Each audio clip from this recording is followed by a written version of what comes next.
Welcome to the Trump Breaking News Network, your daily source for up-to-the-minute Trump news. Join us today and every day. Here's today's news. This is TBNN. We interrupt this video to bring you a special announcement. We will continue with your video after this short announcement. There is a massive boycott with YouTube and its advertisers happening right now. This boycott threatens our existence, as well as the entire YouTube channel database. You can do a search on Google to confirm this boycott. We urge you to help by supporting our channel with a $1 donation, just $1, to help offset our growing expenses. Our staff is working diligently to keep you informed and up to date on events and intel that you have grown accustomed to receiving. Our staff produce over 70 videos on a daily basis in English and in Spanish. This is a tremendous undertaking. This is why we use a computerized voice, because of the massive amount of information we provide for you. We accept PayPal donations, and our donation link is below in our description. When the boycott is over, we'll let you know. This is a serious situation for YouTube and its advertisers. If you appreciate our channel and the intel that we provide for you, then please consider this much needed $1 donation. I want to personally thank you in advance for your support. Victory of the light. And now, here is your scheduled video. White House press secretary slips up and admits U.S. plans to destabilize Syria? By Arjun Wali April. The goal for the United States is twofold. As I've stated, it's one, to make sure we destabilize Syria, destabilize the conflict there, reduce the threat of ISIS. But then secondly is create the political environment, not just within the Syrian people, but I think you can work with Russia in particular to make sure they understand that Syria should be held accountable for the agreements that it's made with respect to its international agreements on chemical weapons alone. These were the words of White House Press Secretary Sean Spicer at a recent White House press conference where he was taking questions about what's currently happening in Syria.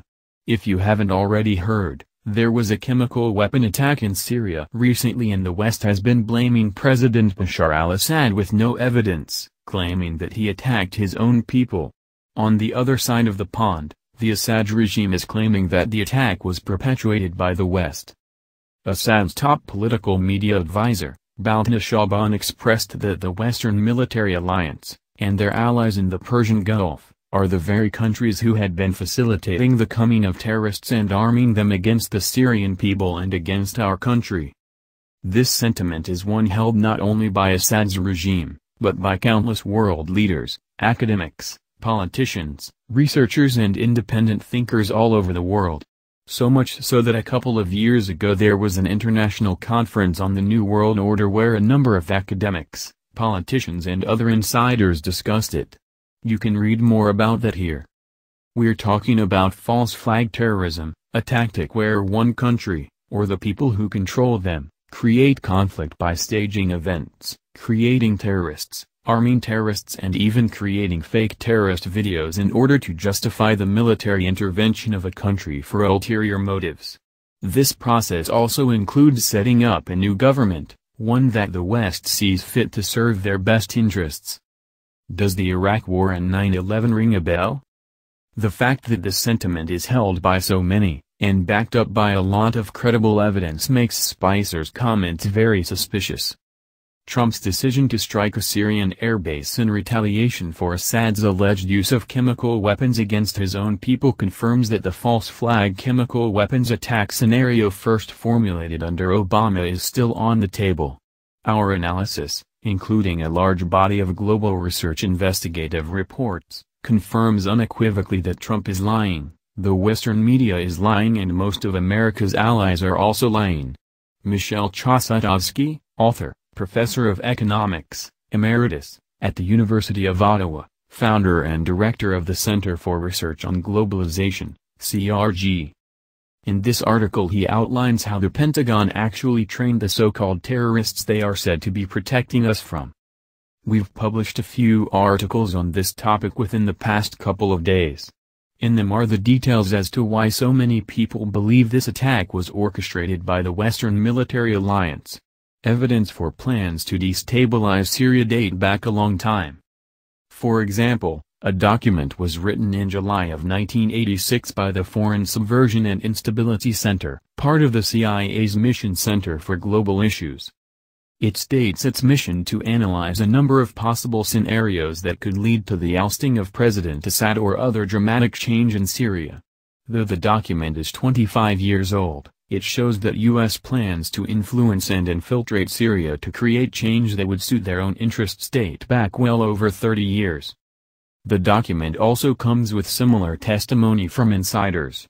One example would be former four-star General Wesley Clark, who was the Supreme Allied Commander of Europe of NATO from 1997 to 2000.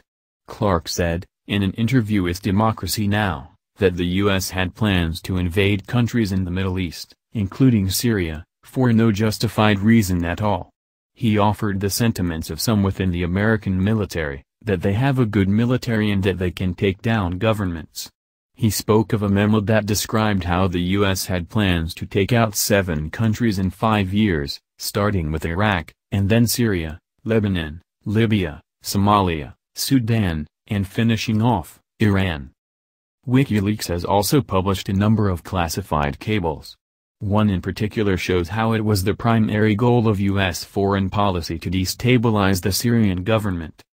Again, this is why the statements made here by the press secretary are quite ironic. On the other side of the coin, the idea that this chemical weapon attack on the Syrian people was not perpetuated by the Western military alliance is the narrative of mainstream media, providing no strong evidence for their claims that Assad carried out the attacks. That's the power of mainstream media. Whatever they say holds a tremendous amount of weight when it comes to controlling the thoughts and perceptions of the masses when it comes to global events.